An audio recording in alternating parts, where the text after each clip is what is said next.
Voy a estar hablando de la definición de la vida y las teorías del origen de la Tierra. Primero, podríamos definir la vida como la capacidad de un ser físico para administrar recursos y adaptarse a los cambios del medio. También la vida la podríamos definir como un concepto complejo porque también se refiere a las características distintivas de los seres vivos, que incluye procesos como el crecimiento, la reproducción, la respuesta a estímulos, el metabolismo y la capacidad de evolucionar. Luego, a la derecha podemos ver que encontramos las teorías del origen de la Tierra. En estas encontramos 5 teorías. Primero voy a estar hablando de la teoría físico-química que defiende que los seres vivos se crearon a partir de reacciones químicas. Esta teoría fue fundada por un químico y físico alemán llamado Walter Nernst en el siglo XX y básicamente busca explicar los fenómenos químicos en términos de leyes y principios fundamentales de la física. Luego encontramos la teoría de la panspermia, ¿vale? Que esa teoría defiende básicamente que la vida se origina por el espacio exterior a través de esporas. Esto quiere decir que la Tierra pudo haberse originado a partir de microorganismos o material biológico que llegó desde otros planetas y que los precursores de la vida o los organismos vivos fueron transportados a través del espacio por cometas, meteoritos u otros medios. Luego tenemos la teoría heterotrófica, en la que esta teoría básicamente defiende que los océanos primitivos fue donde la vida se fundó y es una explicación propuesta para el origen de la vida en la Tierra. Esta teoría sugiere que los primeros organismos vivos eran heterótrofos, o sea que obtenían energía y nutrientes de fuentes orgánicas externas. Luego encontramos el creacionismo. El creacionismo básicamente fue una creencia filosófica y religiosa que sostuvo que el universo, la Tierra y todas las formas de vida fueron creadas por una entidad divina, generalmente relacionadas con un dios. Y según el creacionismo, el relato bíblico de la creación en el libro del Génesis es verdadero y proporciona una explicación completa y precisa de cómo se formó el mundo. Después encontramos la generación espontánea, que es una antigua teoría científica que afirma que ciertos organismos pudieron surgir espontáneamente a partir de materia inanimada. Según esta teoría, se creía que organismos como gusanos, insectos o ratones podrían aparecer de forma natural a partir de materia orgánica en descomposición o en ciertas condiciones ambientales. Evidencias de la evolución. La teoría de la evolución se centra en dos ideas básicas, que los seres vivos han cambiado a lo largo del tiempo y que especies diferentes comparten ancestros comunes. La historia de los seres vivos está documentada a partir de múltiples evidencias que convergen para contar la historia de la vida a través del tiempo. A continuación vamos a explorar algunas de las evidencias de las pruebas de la evolución. El registro fósil. El registro fósil no es un registro completo de la historia evolutiva, pero confirma la existencia de especies que hoy están extintas y a veces captura formas intermedias en el camino hacia especies actuales. ¿Qué muestra el registro fósil? Los fósiles nos dan información acerca de la evolución de la vida sobre la Tierra, características morfológicas para su clasificación, la interacción de los organismos entre ellos y con el ambiente, sus hábitos y además algunos son de gran importancia para la subdivisión del tiempo geológico. La anatomía compartida, la anatomía comparada. La anatomía comparada. Los organismos que tienen un parentesco cercano entre sí tienen una gran semejanza anatómica. La anatomía comparada permite deducir el nivel de parentesco entre las especies, pues si comparten las mismas estructuras morfológicas, se deduce que poseen un ancestro en común, aunque dichas estructuras hayan aparecido como adaptación a nuevos entornos. La prueba de los órganos vestigiales. Los órganos vestigiales son una prueba de la evolución de las especies. En las ballenas y en las serpientes existen estructuras similares a las patas de las salamandras. No obstante, no tienen función alguna en las especies actuales. ¿Qué son los órganos vestigiales? ¿Por qué son importantes como prueba de la evolución? Estructuras vertigiales proporcionan evidencia de la evolución porque sugieren que un organismo cambió de usar su estructura a no usarla o usarla para un propósito distinto. Por ejemplo, los pingüinos tampoco usan sus alas, denominadas aletas, para volar, sin embargo, sí las usan para moverse en el agua. Prueba de biología molecular.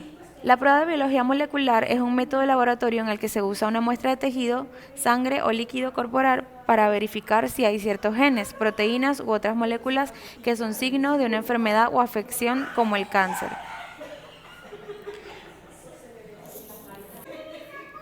Pruebas de biología molecular. En el nivel más básico, todos los seres vivos comparten el mismo material genético, o ADN, códigos genéticos iguales o muy similares, el mismo proceso básico de expresión genética, o transcripción y traducción.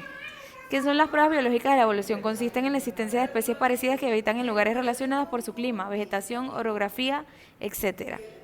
Órganos homólogos. Su semejanza confirma que proceden de un antecesor común. Por ejemplo, las extremidades anteriores de los vertebrados, como el brazo humano, la aleta de un delfín o el ala de un ave, son órganos homólogos con estructuras semejantes pero distinta función. Las pruebas biogeográficas consisten en la existencia de especies parecidas que habitan en lugares relacionados por su clima, vegetación, orografía, etc. Esto nos habla de que una especie originaria ha dado lugar a especies muy parecidas en función de su entorno. Pruebas inmunológicas. La evolución del sistema inmunitario está asociada con la aparición de enfermedades inflamatorias y autoinmunes. Un gran número de genes relacionados con las funciones inmunitarias y con enfermedades relacionadas con el sistema inmunitario han evolucionado junto a los humanos también y a diferentes especies. En los sistemas de clasificación de los seres vivos destaca la clasificación taxonómica.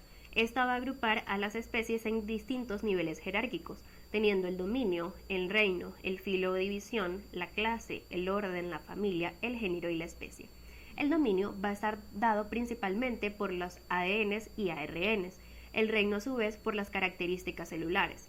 El filo o división va a estar agrupado según las características de ancestros en común, tomando en cuenta que el filo va a ser específicamente para las plantas. La clase va a agrupar a especies con características similares del orden. El orden a su vez hará lo mismo con grupos que tienen características similares dentro de la familia. La familia a su vez lo hará con el género y el género con la especie. Tomando en cuenta que el género podemos encontrar que algunos van a tener una sola especie. La especie a su vez va a estar dada por individuos que pueden dejar una cría fértil.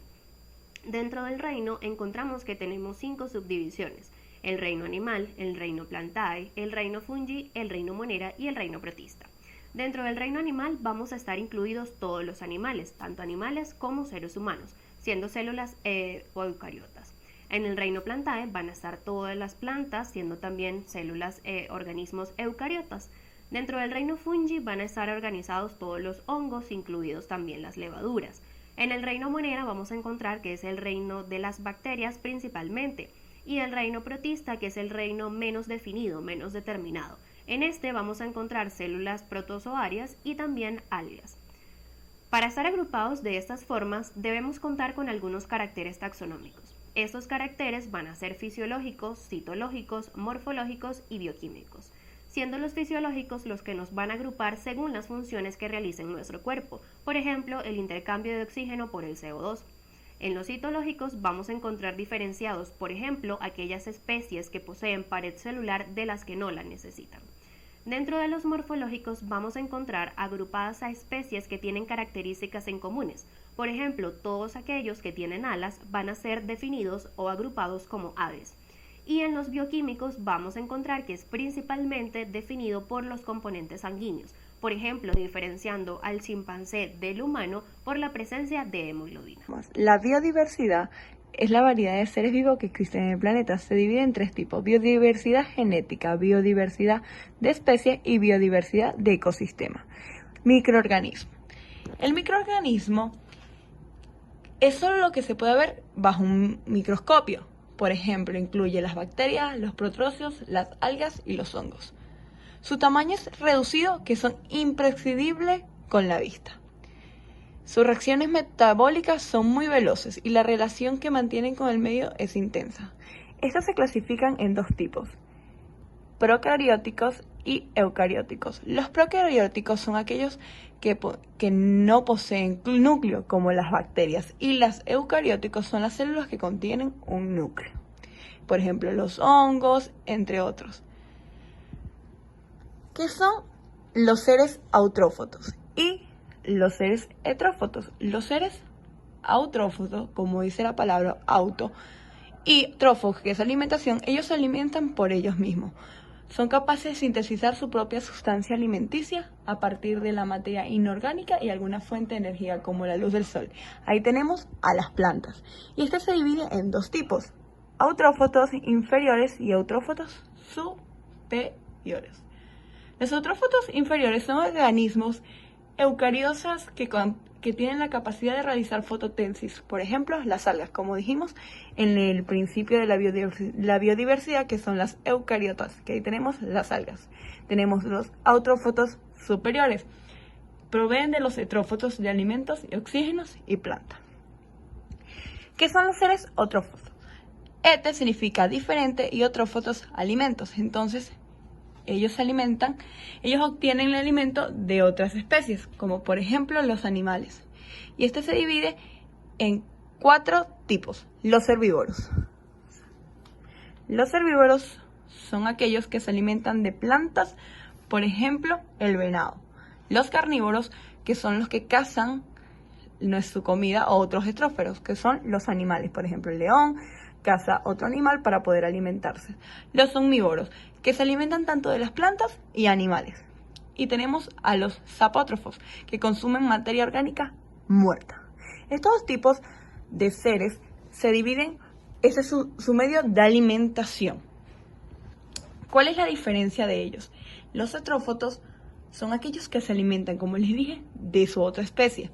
Y los autótrofos pueden alimentarse, ellos crean su propio alimento.